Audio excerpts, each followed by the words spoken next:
Good afternoon, everyone. It is 12 noon, so we'll get started. Before we begin the presentation, I'd like to just make a brief land acknowledgement. McGill University is on land which has long served as a site of meeting and exchange amongst Indigenous peoples. We acknowledge and thank the diverse Indigenous peoples whose presence marks this territory on which peoples of the world now gather.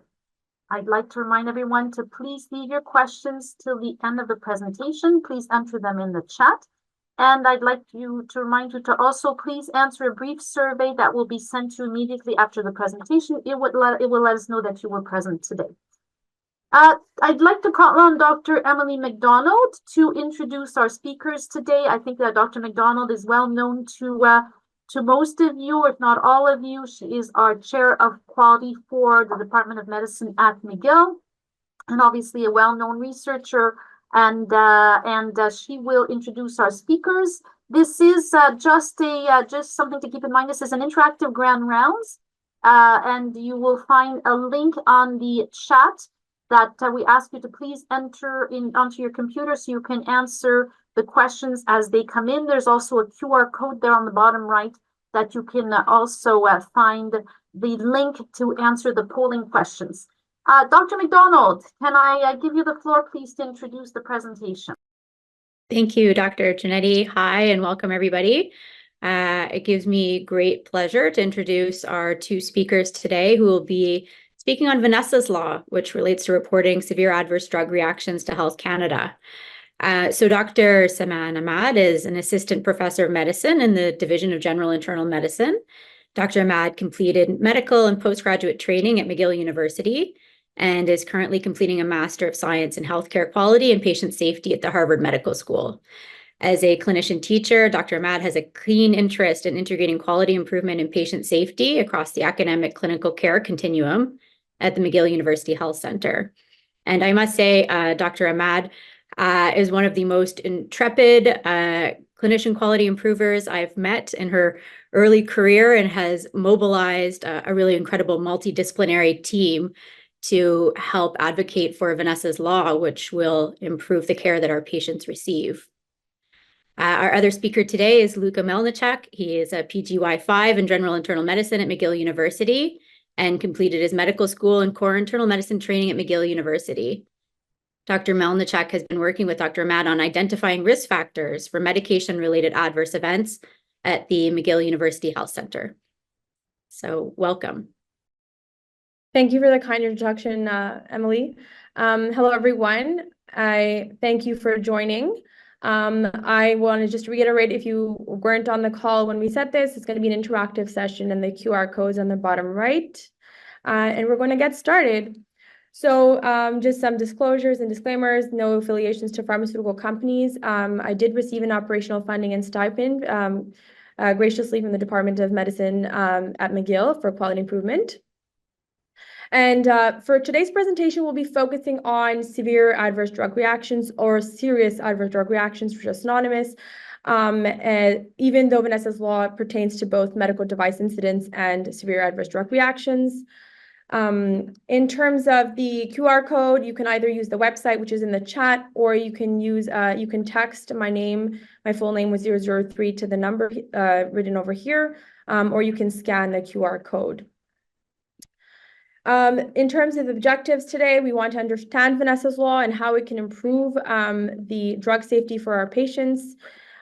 We also want to review some case examples of severe adverse drug reactions and identify opportunities to improve reporting at the MUHC and give you a chance to practice, and then to raise awareness about a new MUHC O-word reporting tool for serious adverse drug reactions. So let's get to know you. I'm going to just move to my poll everywhere. So what is your role at the MUHC, just to have a sense of who is in the room?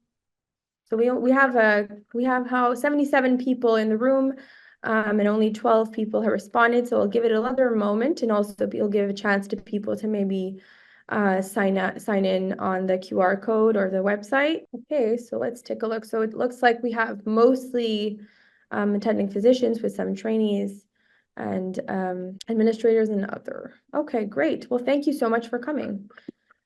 So the next question is, do you know about Vanessa's law prior to receiving the invite for today's talk? Of course. Let's take a look. All right, so we have 25 responses. Maybe we can go up to 30. If not, we'll just move on. So it looks like we have very few people who can explain to someone else, but have heard about it. So about a third of you have heard about it, but don't know much about it. And more than half of you have not heard of it. So this is a great place to be.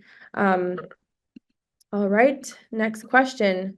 Have you seen or taken care of patients who have a severe adverse drug reaction? Okay, so we have about a quarter of us have not, and the rest have. So that's interesting. Well, we'll see if these statistics change when I ask the same question after we've discussed what severe adverse drug reactions are.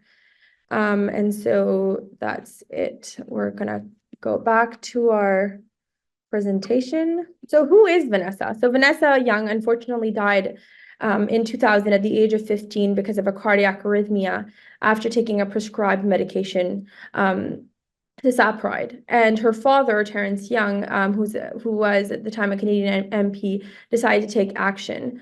And a campaign for increased regulation of therapeutic products was started, and Vanessa's law was enacted in 2014. So it's been actually a whole decade. And why is this so important? So we have 200,000 severe adverse drug reactions in Canada, and that actually leads to 10 to 22,000 yearly deaths due to severe adverse drug reactions in Canada, and also leads to 13 to 17 billion Canadian dollars that need to be spent in our Canadian healthcare system. And what's shocking is that worldwide, in a systematic review of severe adverse drug reactions worldwide, only about a mean of 6% of adverse drug reactions are actually reported. So it's a big problem. In terms of the actual Vanessa's law, it's also known as Protecting Canadians from Unsafe Drug Acts, and it was introduced as an amendment to the Food and Drug Act in Canada, and it was really meant for Health Canada to collect post-marketing safety information, to identify and take appropriate action when there is a serious risk to health, and to promote a greater confidence in the oversight of therapeutic products by increasing transparency. And so it allowed the health minister of Canada to actually force pharmaceutical companies to provide information, do additional testing or studies, to make label changes, modify the way it's packaged, and to even recall unsafe therapeutic products. And the most important part happened in 2019, which is when an amendment was put through. According to this amendment, all hospital institutions in Canada must report any serious adverse drug reaction or medical device incident in writing to Health Canada within 30 calendar days of its first documentation in the hospital. And so what is a serious adverse drug reaction? This is probably one of the most important slides that I want you to take home. So at the end, you can take a screenshot if you like. So a hospitalization because of a serious adverse drug reaction is considered serious.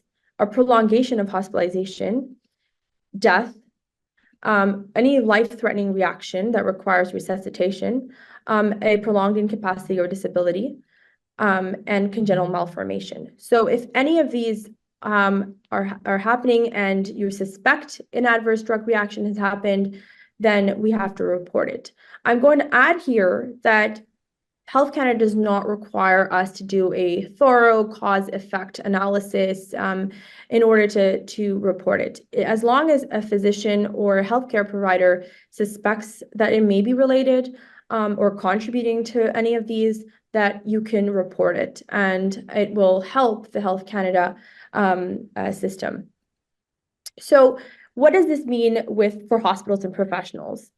In order to comply with mandatory reporting, hospitals are expected to develop and maintain internal policies and procedures. They also have to determine and communicate internal roles and responsibilities of staff.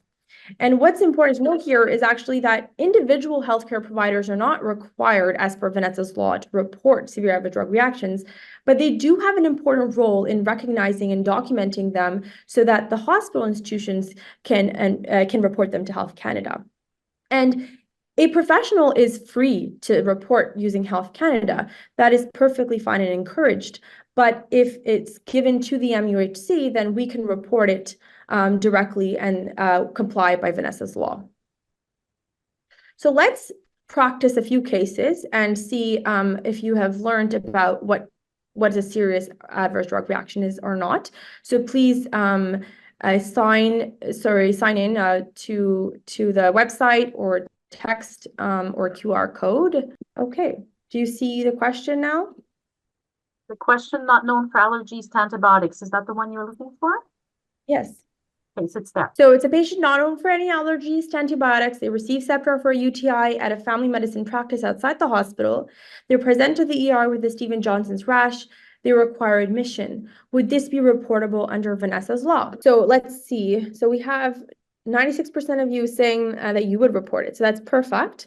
The take-home message here is that even if the prescription was from outside the hospital and the medication was prescribed outside the hospital, you should, if they present to the ER and is documented in our chart, then it is required for us to report it. In addition, the other take-home point here is that allergic reactions, if they were not known and they are severe, you do have to report them. But if an allergic reaction was due to an error, so the patient was known for the allergy, but they were accidentally given the medication, then it actually is not reportable under Vanessa's law. So let's go to the next question. So a patient has been taking warfarin among other medications and presents to the emergency department with a gastrointestinal bleed. The patient is admitted in order to be stabilized. And would you report this under Vanessa's law? Okay, so a little bit more half and half. And so interesting. So I want someone who said no to maybe unmute and explain why they would say no. The answer is actually yes. No one wants to step up. It's okay. It's okay. It's more to have a discussion, but essentially, warfarin, whether it's an old medication or not, so I could have replaced the word with DOAC. I could have replaced the word with any other drug. Even if it's a known side effect, and we know that anticoagulants can perpetuate a bleed in the event of an actual source.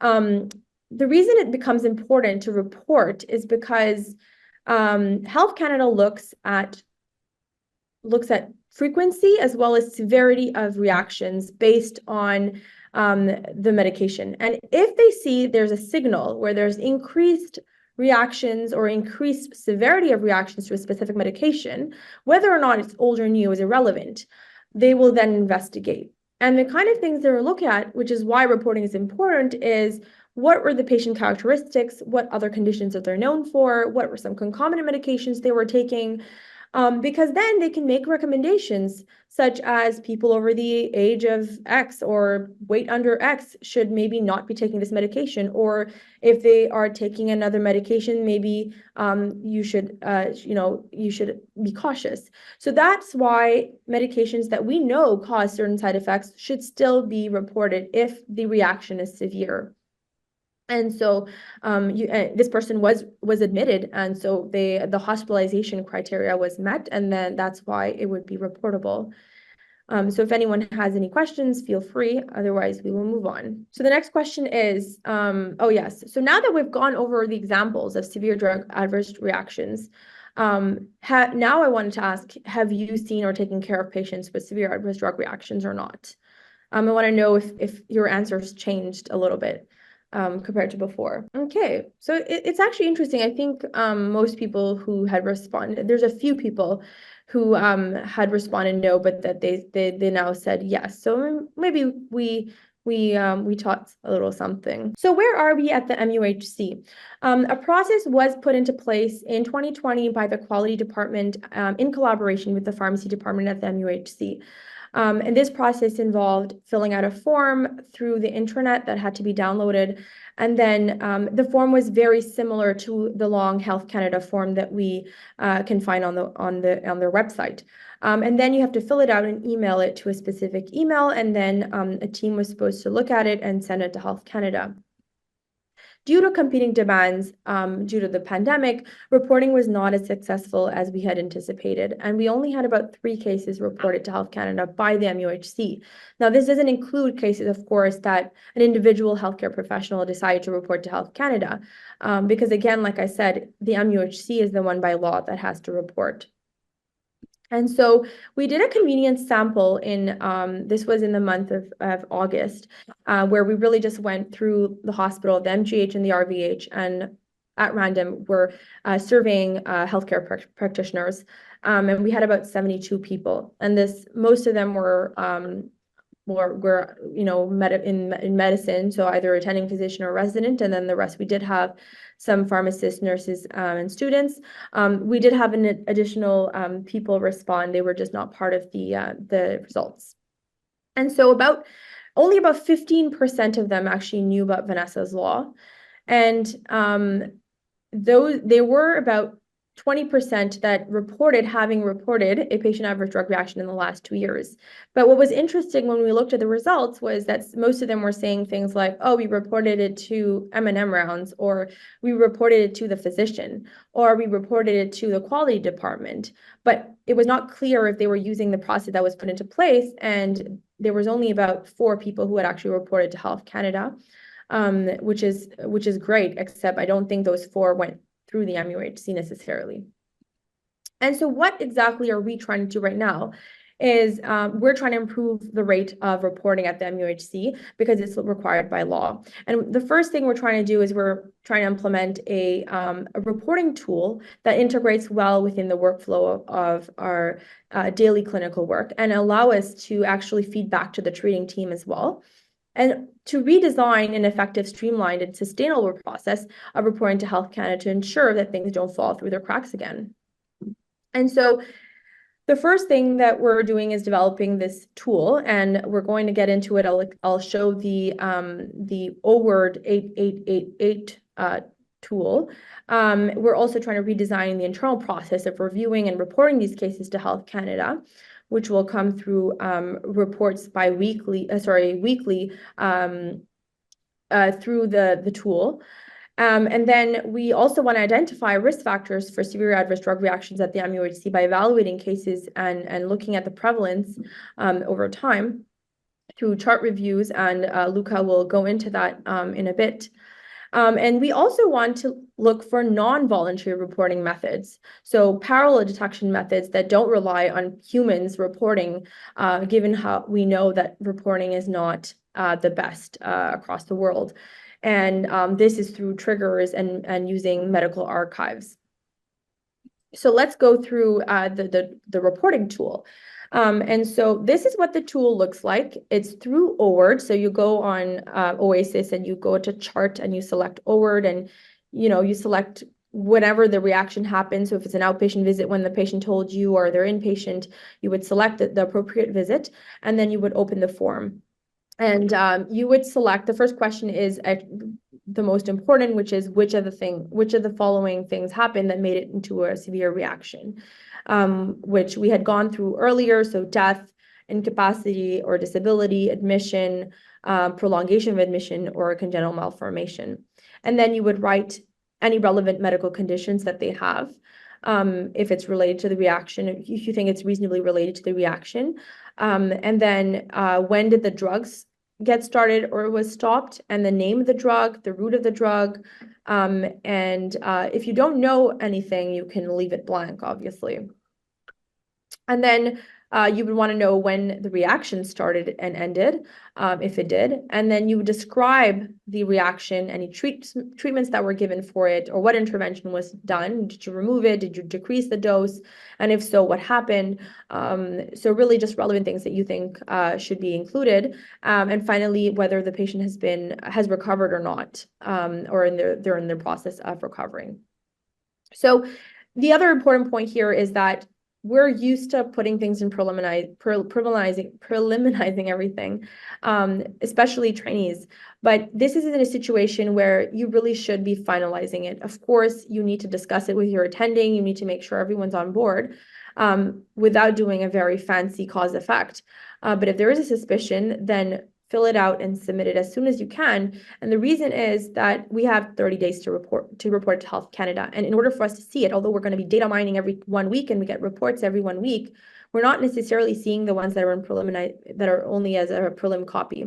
So I really encourage people to finalize if they can. And if there are any updates, you can resubmit another form afterwards, and explain and copy for previous and just explain what had changed. So why did we pick this as opposed to other interventions? Is that it relies on muscle memory. We all use O-word for consultations, for discharge summaries, and admission notes. It's relatively simple to fill.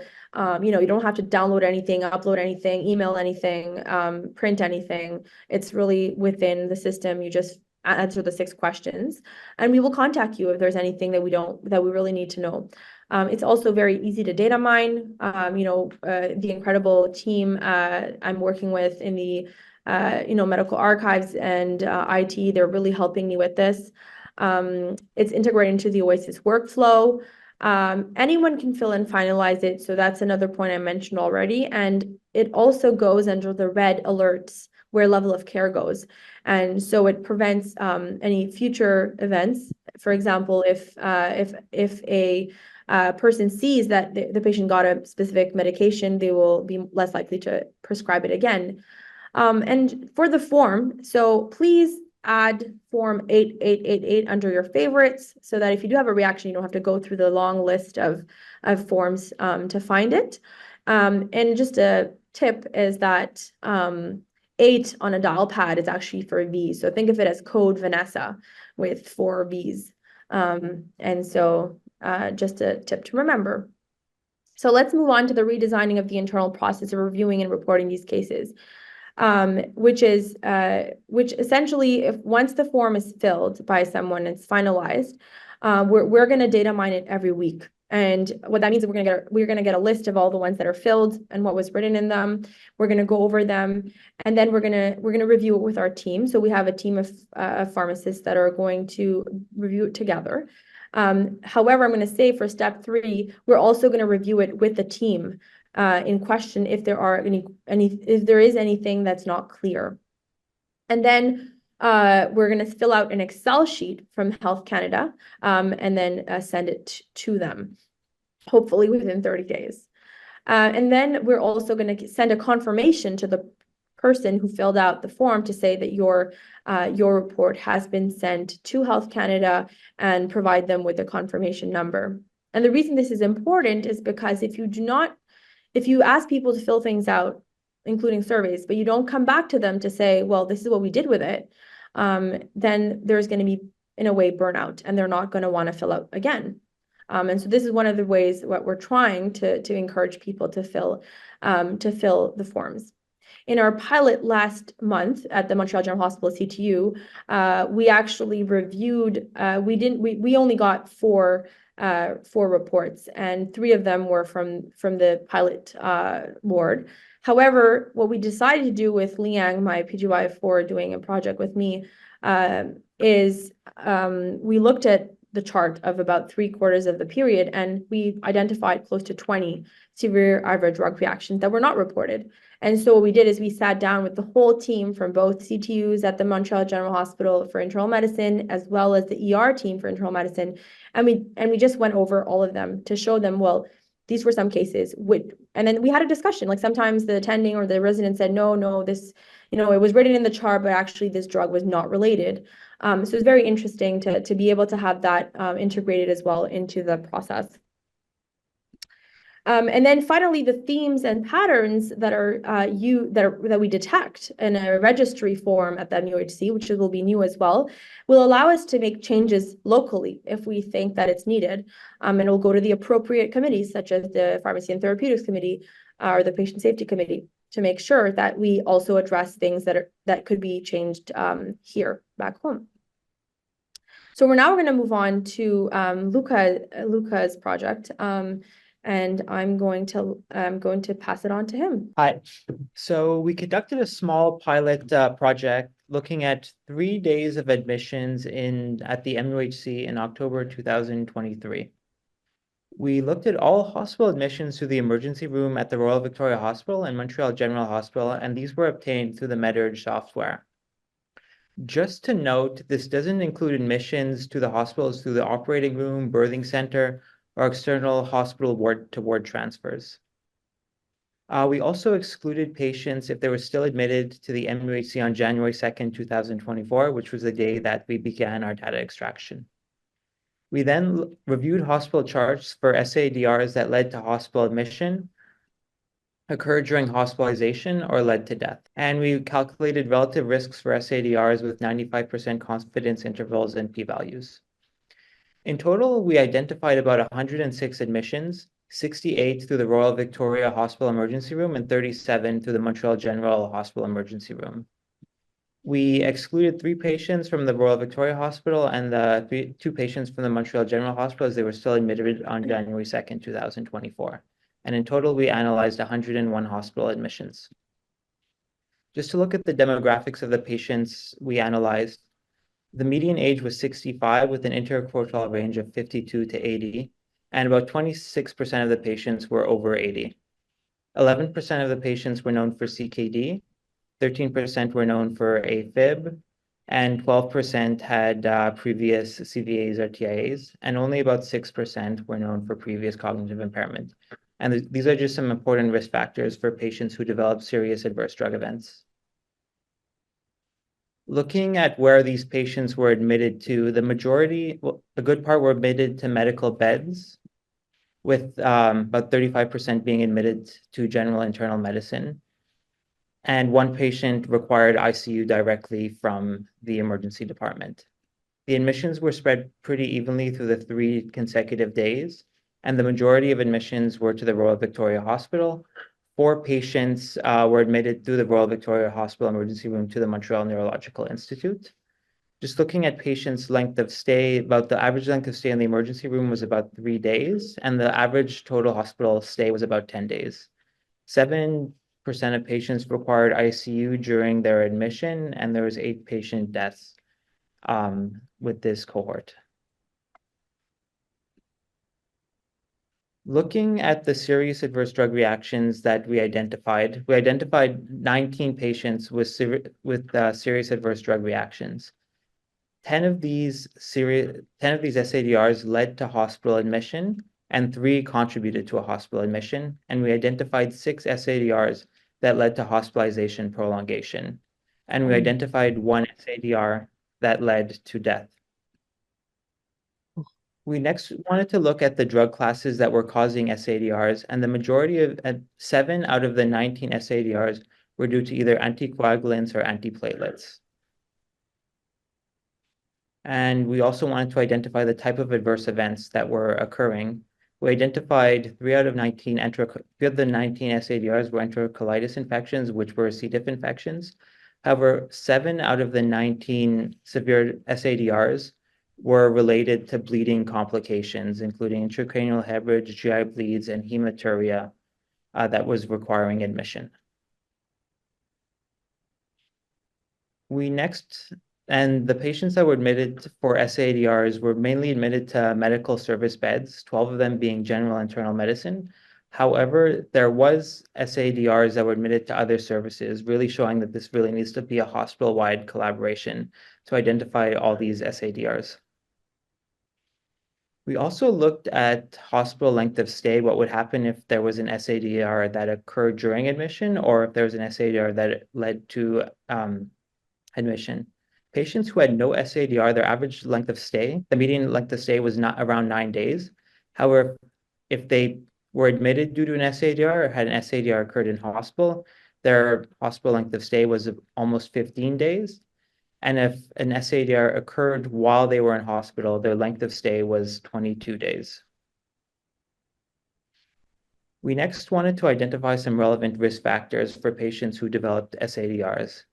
And we identified 4 significant risk factors in our population. Patients that either had a previous CVA or TIA, who were known for CKD, who had previously known for atrial fibrillation, our solid organ transplant, all had significant increased risk of an SAADR in our population. So just to conclude, SAADRs were the main reason or contributed to 13% of admissions during a 3-day period in October 2023. Most SAADRs were due to bleeding complications from anticoagulants and antiplatelets. And hospital length of stay was increased if patients presented with an SAADR or an SAADR occurred in hospital. And CKD, atrial fibrillation, CVA, and solid organ transplants recipients were risk factors for SAADR, and we can possibly use these as triggers to identify SAADRs prospectively. However, we do need a larger sample size to fully assess the contribution of SAADRs leading to hospital admissions and hospital prolongation at the MUHC. I'll pass it back to Dr. Ahmad. Thank you for that, Luca, for that nice summary. The last part we wanted to discuss was some sort of ongoing attempts at trying to develop some parallel detection methods. And so one of those are one of them is through the medical archives. And they use ICD codes on the discharge, using the discharge notes. That is something that's already done at Saint Justine Hospital, and they have published on this. And we were trying to recreate it since the last year or so. However, we do have some issues with it. And then the reason is that there's a lot of administrative delays for discharge summaries. And by the time we get the report back from medical archives, it's like 4 months, 5 months after the actual event. And it would be very difficult to meet the 30-day rule by Vanessa's law. It's also very labor intensive and time intensive. There are so many cases identified, like hundreds, that many of which are not actually reportable for Vanessa's law. Another possible method we're looking at is admitting diagnosis triggers. So to bypass sort of the delays for discharge summaries, to look at admissions and what the admitting diagnosis code is for ICD, and then trying to identify a specific number of ones that we can then, going forward, identify prospectively, or that we would then have at least an identified group of patients who have those particular admitting diagnoses that we can screen and report if we find anything. The only downside to this, of course, is that you will not be able to cover all possible severe adverse drug reactions. We can pick a few, like delirium, febrile neutropenia, and bleeds, but it will be limited by that. And then finally, right now, we're going also exploring a bit of the oncology world and looking for triggers of what makes something high risk or not. And so here I have Anna Maria Lazarado's an MD PhD student who is working with Dr. Buganim and myself to assess the rate of severe adverse drug reactions in certain high-risk medications such as immune checkpoint inhibitors, and to identify possible triggers or characteristics that would make it more likely for a patient to have a severe adverse drug reaction. So for example, you can look at prednisone. So if they were prescribed prednisone in the outpatient, it might be a risk factor that they're developing an immune checkpoint inhibitor reaction. And for the admitting diagnosis, I'm currently working with Liang Chen at PGY4 in general internal medicine to identify a specific number of admitting diagnoses that we can then explore. So overall, there's an open horizon. We have a lot of healthy collaboration between pharmacy, physicians, trainees in the quality and ethics department, the IT department, medical archives, and I'm going to go into all of those people in a second. But we do need champions in each unit and specialty or division to make this a sustainable and feasible MUHC-wide, initiative. And so that's why I'm going to ask all of you, if you know anyone or if you're interested yourself in becoming part of the project for your unit, your specialty, to email me and so that we can involve you in this project. And it's an MUHC-wide project, like I said. So we're going to need to expand to all 5 sites eventually within the next year, hopefully. So right now we're focusing on the MGH and the RVH, but we will also want to expand to MNI, to Montreal Children's, and to Lachine. And so we have a great team, and this is not an exhaustive list, honestly, a team behind the resuscitation efforts of Vanessa's Law at the MUHC. So we have, you know, people like Emily McDonald and I are co-leading this, but we have Chantal Barros who's the head of like the quality department, Celine Dupont, Andrea Bonici from the pharmacy lead, Annie Gosselin, who helped us design the O-word tool. We have Luca and Liang, who I mentioned. We have Jeff Smith from the medical archives, Rochelle Hawes and Kelly from the communication department, Sophie and Maria from DPS office. Katia also is from the ICD code team for medical archives, and Marjorie Freyson works with Celine in the pharmacy. She's a drug information pharmacist who will be helping us with reviewing the cases. And now I'm also going to be involving the patient committee so we can collaborate with them as well to make this be something that patients can also be involved in. So it's an open horizon, like I said, and we're all we're happy that things are moving forward, but we do need a lot of participation, a lot of help from everyone, and we're free to like come to your division, to your department, and discuss, teach, whatever it is that we need to do to make this go forward.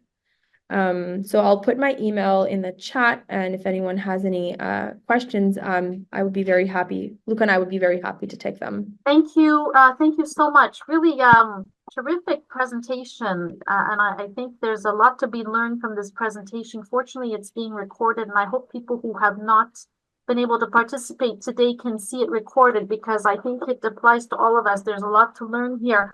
Congratulations on this initiative. All of you. There's quite a few questions in the chat there. I wonder if I could ask people maybe to unmute themselves and participate in the discussion, because I think this is a kind of a presentation that perhaps an open discussion would be better. Ines Colmenia, are you able to unmute yourself to ask the question? Sure. Thank you so much for your presentation. I was wondering, let's say that we see a patient, any immunosuppressed patient, I just put rheumatoid arthritis, but it can be a patient with a renal transplant who is on multiple immunosuppressors. Let's say that he's taking steroids and methotrexate and adalimumab, and we see the patient in the clinic. They tell us that they consulted an emergency room outside the MUHC, and that they were diagnosed with pneumonia and they were admitted for a week. At the point that we see the patient is already recovered.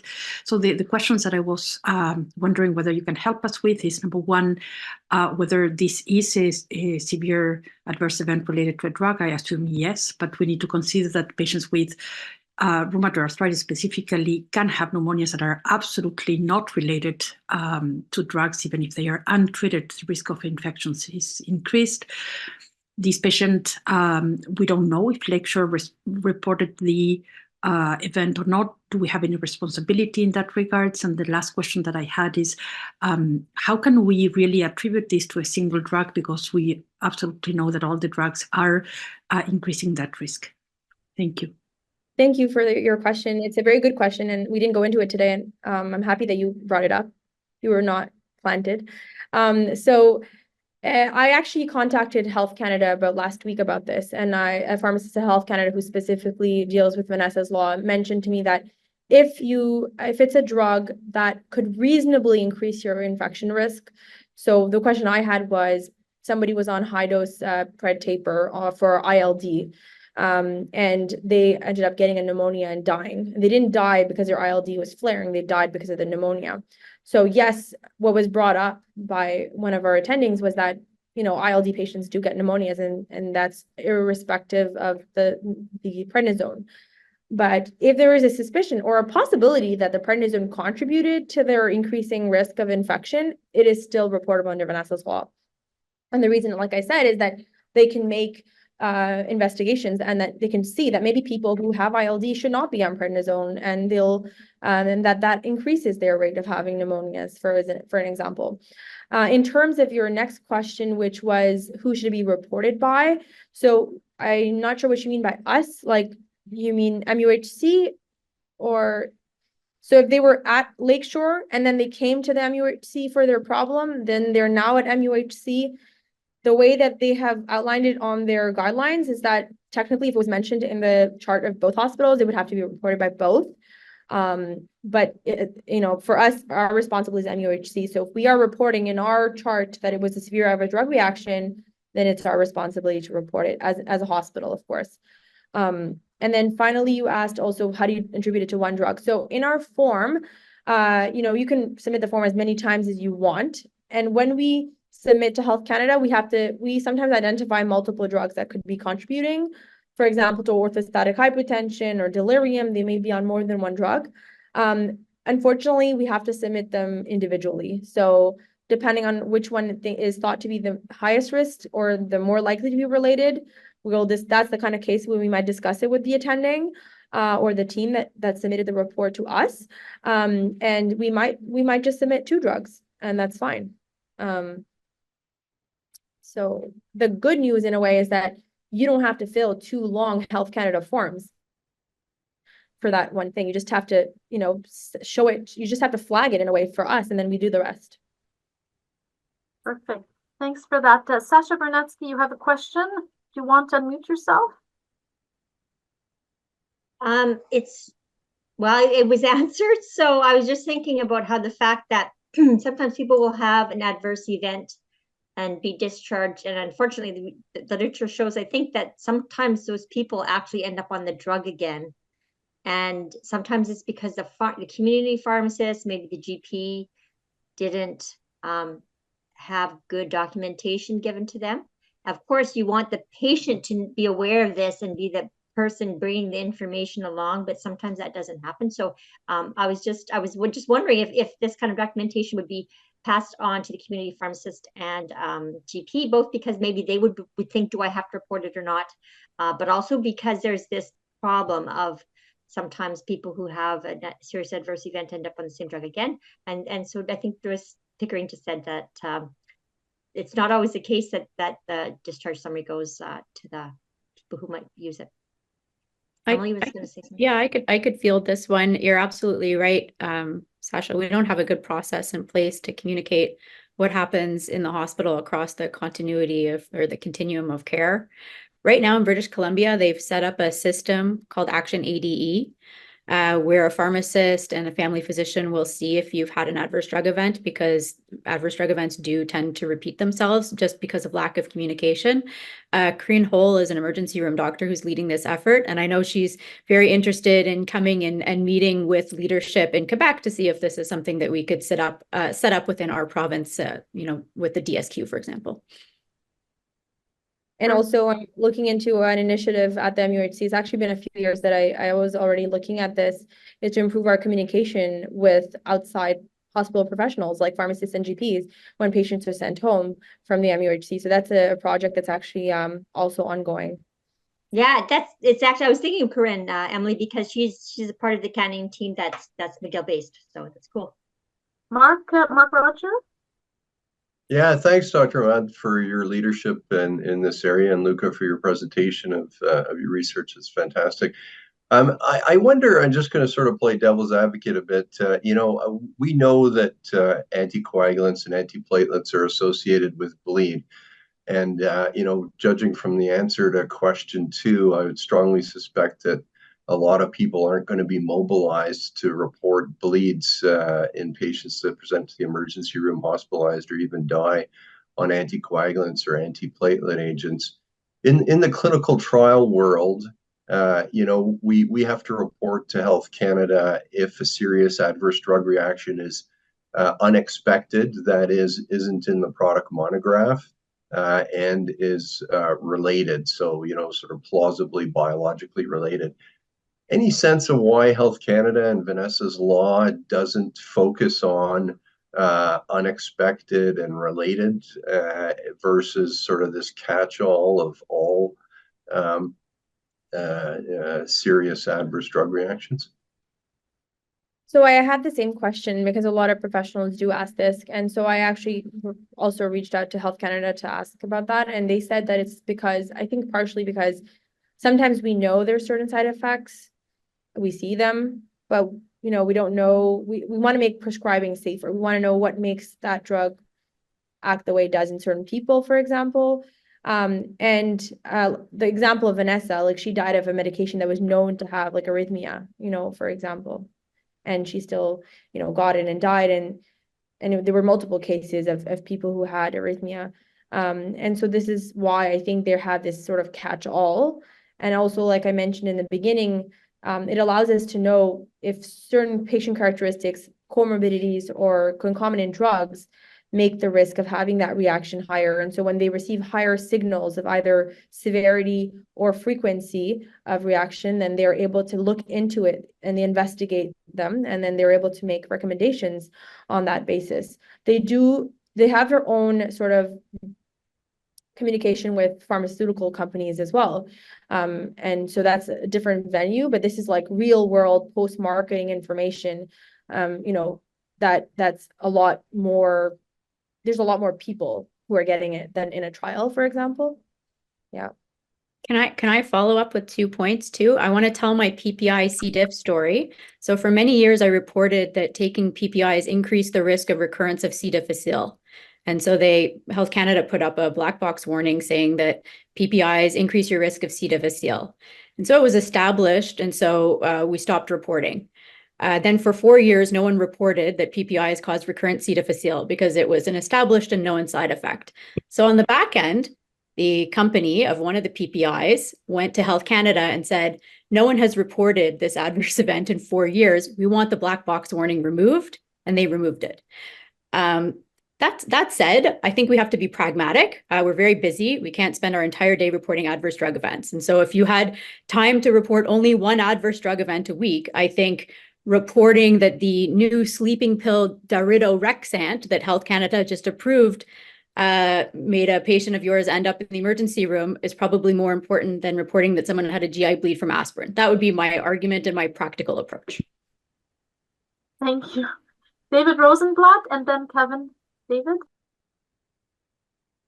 Yeah, so the question I asked in the chat was whether, since health is a provincial jurisdiction, is this information shared in real time with the provincial health registries, and so it is useful in some way? I'm not 100% sure actually, but I can reach out to Health Canada to ask. The pharmacist that I'm dealing with at Health Canada, she is in Quebec, and so she told me she was like the head of something. Maybe it's something in Quebec. And I do think there are certain pharmacy-led organizations within provinces that are involved with the Health Canada sort of implementation of Vanessa's law. So I will look into the answer and get back. So does the law have any enforcement arm? Like are there any repercussions for not reporting, or is it just to try to stimulate people to report? So we there are implications for Accreditation Canada, for example. So we're having an accreditation in November this year, yeah. And medication safety is a top priority right now. And this kind of falls right into place. And does Quebec have those same regulations for their accreditation processes? I am not aware, actually. I'm sorry. And just as a comment, so the Canadian Pediatric Society sends out a questionnaire every month with a whole bunch of different research projects, and acute drug, you're probably aware of this, acute drug reactions are part of that. It's been going on for quite a while. I don't know who collects that data and whether that's even shared with Health Canada. Interesting. Kevin, thank you. Kevin, and then George Fantas. Kevin? Yeah, thanks for an excellent talk. I mean, just a sort of comment and a question. So the comment was that indeed, it sounds like, similar to an important theme of our clinical practice, we should also be doing high value reports because, reporting febrile neutropenia in somebody who got induction chemotherapy for AML is probably not super useful. But as Emily has said, there's other things that are really important signals. But along those lines, it seems to me that beyond sort of signaling, very unexpected or dramatic things with, for example, drugs we know less well, to really make inference about this, you need sort of population level data about how many people are taking the drugs and this kind of thing, essentially the pharmacoepi, health admin database type thing that we know and love. So I'm wondering to what extent Health Canada actually makes use of those resources. In other words, it's all well and good to have numerator data, but you need some kind of robust denominator data. And we know that clearly these reports are highly selected in terms of who reports what, when, and so on. So, I mean, you could comment on that. Thank you. Yes, that's a really good comment and well taken. There's a question in the chat by there's a George Fantis. George, do you want to unmute? Sure. Yeah, that was great talk and good initiative. My question sort of comes on the heels of Mark Rogers' question. And part of it was answered by Emily, where, there was a change made based on observations of adverse events. But I wonder if we're going to take those studies we're doing and the cases that we can, that we identify and look back and see if we can improve our prescribing. Like, as was said by many people, you expect febrile neutropenia or a certain amount of C. difficile or a certain number of cases of bleeding on anticoagulants. But are there any plans to analyze those cases and then see how can we improve our quality? And what can we do about that? a very great point. Thank you so much for bringing it up. And, there's a lot to learn from United States and in Ontario and the rest of provinces in Canada. And we are now soon hopefully going to get Epic as an electronic health record, which does provide us with more opportunities to track things such as the rates of C. difficile or the rates of Pantoloc usage. It'll be easier to go through data like that and identify risk factors that we can then prospectively screen and analyze as well. With respect to the cases we're going to collect, we're going to have a registry where certain themes and patterns are going to be picked up. So every let's say 3 or 6 months, those patterns have to be brought up to then a committee, the pharmacy therapeutics committee, for example, and presented there. I'm part of that committee now, and so presented and then discussed at any subcommittees that are required to make sure that any changes that need to be made are made and communicated with our healthcare professionals who are prescribing. There's a couple of, thank you for that, a couple of comments in the chat, and then Emily, I will let you have the final word. David Eidelman, thank you for your comment that Quebec hospitals are accredited by Accreditation Canada under contract of the Quebec healthcare system. There are no separate provincial accreditations, so that's an answer to that question. Suzanne Morin, great suggestion. Could the quality leads from each division? I think most people are aware that each division in the Department of Medicine has a quality lead. I think, Emily, you've had a chance to, I think you know who these people are, and I think perhaps they could be the champions to liaise with each division and this initiative. Another comment here from Lachine Hospital does not have medications and allergies linked to OASIS, so that's unfortunate. Hopefully that can be advanced. And another comment here, Joyce Pickering, that DC summaries are not routinely sent to GPs or the patient's family.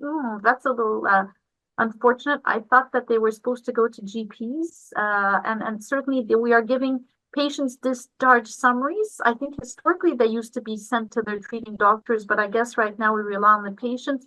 So perhaps a very good thing to emphasize to patients to bring this to their pharmacy and to their GP. Emily, final words for you. Thank you so much. Yes, Saman, you want to reply? I wanted to comment on the Lachine issue. So medications on OASIS or allergies on OASIS, the reason we didn't pick that as a way to fly is because of that, that not all hospitals use it the same way. So, but O-word does work at Lachine, and I've used it myself, I think. So you still use O-word and still report, and we will still get it. Terrific. Emily, closing words. Thank you so much for this fantastic presentation. Emily? Yeah, thank you. Thanks, Dr. Janae. Thanks, Saman, Luca.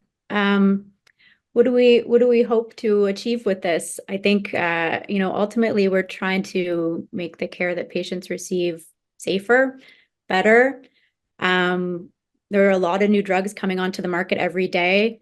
They're being pushed onto the market faster than ever. I work on ENES and we get phase 2 trials, and drugs are brought onto the Health Canada label and into the province very quickly nowadays, with new drugs being added really like every week. Clinical trials don't always include the populations of patients that we see and treat every day. You all are on the ground, so you're seeing the complications when they emerge. You're going to see the adverse drug events. You'll notice them, maybe before anybody else does. This is a way that if you have a concern and you see something emerging, to me, this is the way that we can signal it to Health Canada, and potentially, that drug can be investigated. And if it really is causing harm, there's a mechanism now, for our government to reach out to the pharmaceutical company and to intervene. And so, yeah, their adverse drug events are happening every day. We do want you to report the high yield ones. I think we're all super busy, but if you observe something and you think, well, that's a new chemo and PCP's never been reported with that, and my patient has PCP and they have no other reason to have it, I think, that's the kind of thing that you want to report so that we can keep track of that, both locally at P&T and medication safety, and also you're doing your due diligence to report it to Health Canada so that something can happen. There is an effector arm at the level of the government to reach out to the pharma company. So, we want to thank you all for your help with this and your cooperation. Fantastic. Thank you. Thank you for this really excellent presentation, Dr. Ahmad, Dr. Melnychuk. Thank you. Dr. McDonald, as you all know, our head of our chair of quality for Department of Medicine. If you have any questions for this team, I know that there's your email in the chat there as Saman. So I think you can send emails directly. Thank you for this terrific presentation and for the initiative. Congratulations on this. I wish everyone a great day, and we'll see you next week. Thank you. Thank you. Bye-bye.